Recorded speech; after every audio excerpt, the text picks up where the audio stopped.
Bienvenidos y bienvenidas a este nuevo episodio de nuestro podcast Literatura Fragmentada, compuesto por Jimena Guzmán, Matías Abad y quien les habla, Miguel Maureira.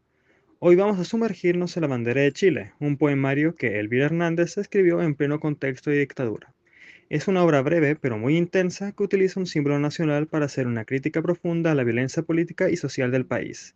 Y la pregunta que nos guía hoy es, ¿qué funciones cumple el discurso de lo popular en este texto y por qué se vuelve tan esencial entenderlo? Porque en este libro lo popular es un simple adorno ni un estilo, es el corazón desde el cual se articula la Claro, resistencia. y es importante también recordar que este poemario surge en 1981, en medio de un ambiente opresivo y marcado por el control militar, la censura y la vigilancia constante.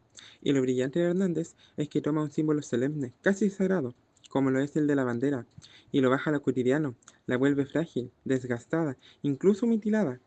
Y en vez de representar el orgullo patrio, representa heridas, y eso genera un contraste brutal con el discurso oficial del régimen, que intentaba imponer una imagen perfecta y limpia del país. Exacto, ahí es donde aparece lo popular, no como un estereotipo folclórico, sino como un conjunto de experiencias reales, vividas por cuerpos precarizados, por la gente común que debía sobrevivir entre el miedo y la pobreza.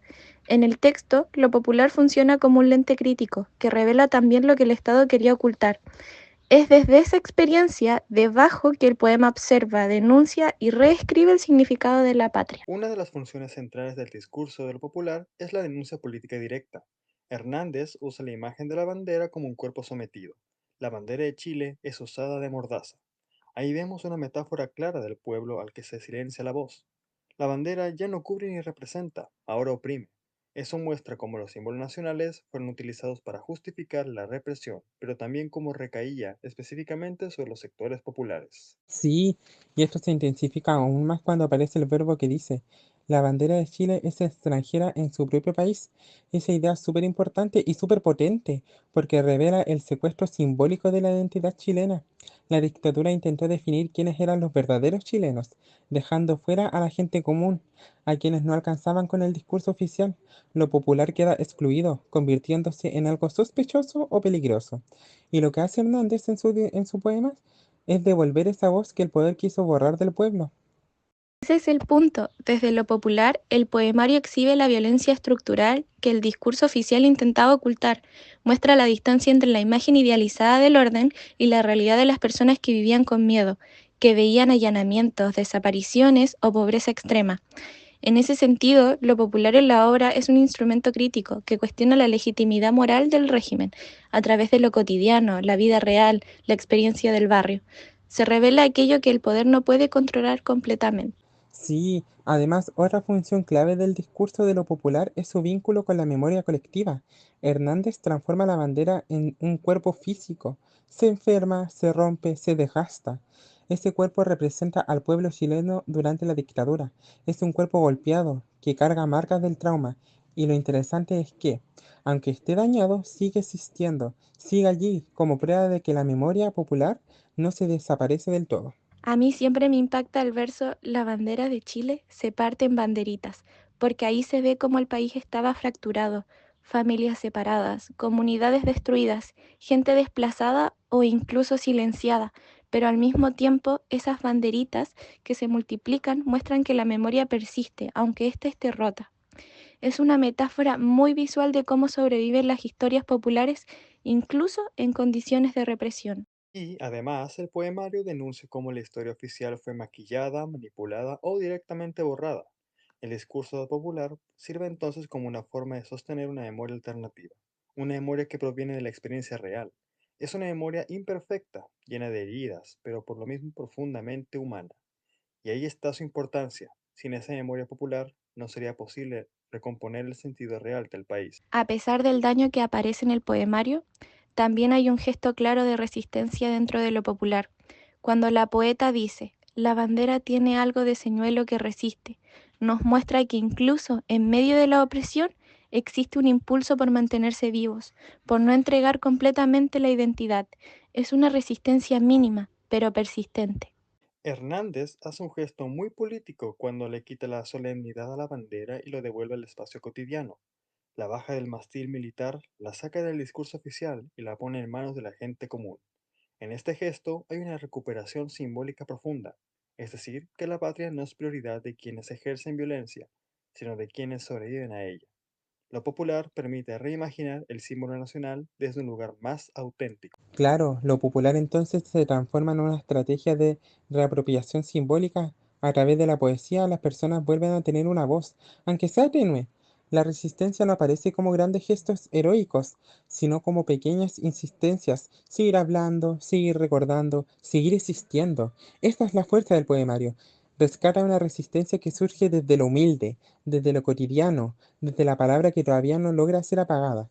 Eso es lo que hace el poemario. Algo que complementa todas estas funciones es la ironía, que aparece muchas veces asociada a lo popular.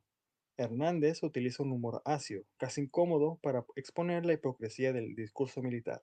Y la ironía es muy típica de las culturas populares como herramienta para enfrentar el poder. Se burlan de lo solemne, desarman lo que parecía intocable. Claro, por ejemplo, cuando el poema dice que la bandera asfixia y da aire a más no poder, está justamente parodiando el discurso contradictorio del régimen, ese que habla de la libertad mientras encarcelaba, que prometía paz mientras multiplicaba la violencia. La ironía sirve para relevar esa falsedad sin necesidad de explicarla directamente. Esa ironía funciona como un gesto de desobediencia cultural. El pueblo históricamente ha resistido con humor, con ciertos códigos compartidos que desafían silenciosamente al poder. El poemario lo rescata y lo transforma en una estrategia poética, no solo crítica, sino que expone lo ridículo del discurso oficial y recupera la capacidad de reírse del opresor. También otro punto interesante es cómo la obra relata la transformación de la bandera en espectáculo. Aparece en vitrinas, en televisores, en actos públicos, como si fuera un producto más. Eso refleja cómo la dictadura usó los símbolos patrios para construir una imagen ficticia del país y ocultar justamente el sufrimiento real que el país pasaba en ese momento. Cuando la bandera se vuelve un objeto exhibido, el pueblo deja de ser protagonista y pasa a simple espectador. Lo popular entonces aparece como una fuerza que cuestiona este montaje, que señala lo artificial del discurso nacionalista construido desde arriba y es una crítica directa al uso propagandístico de los símbolos patrios. Pero lo más valioso es que la obra no se queda solo en denunciar ese espectáculo, también muestra que, desde su experiencia concreta, lo popular tiene la capacidad de desmontar ese engaño y ofrecer lecturas más honestas sobre lo que significa ser país. Desde abajo, desde la vida cotidiana, se recupera una visión de Chile real. En definitiva, la bandera de Chile nos muestra que el popular no es un margen ni un detalle dentro del poemario, es el lugar donde se articula la verdad que el poder intentó ocultar. A través de las voces, los cuerpos y las experiencias del pueblo, Elvira Hernández desmontó la retórica oficial y revela las fracturas profundas que dejó la dictadura. Entonces podemos entender que lo popular aparece como una fuerza que denuncia, que recuerda y que también resiste, una fuerza frágil pero persistente, capaz de recuperar la identidad nacional desde abajo, desde esas vivencias que nunca entraron a los discursos institucionales. Y gracias a su poesía, la patria vuelve a ser de quienes habitan, no de quienes manipulan.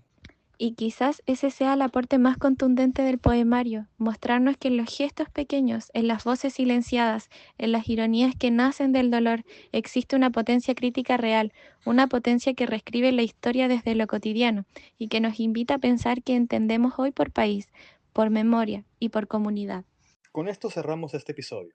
Esperamos que esta conversación les haya permitido mirar la bandera de Chile desde nuevas perspectivas. Bueno, compañeros, entonces muchas gracias por escuchar y por seguir reflexionando con nosotras y nosotros sobre la literatura, la memoria y la resistencia chilena. Nos despedimos. Hasta el próximo capítulo. Que estén muy bien y que la palabra siga siempre siendo un lugar para pensar y transformar.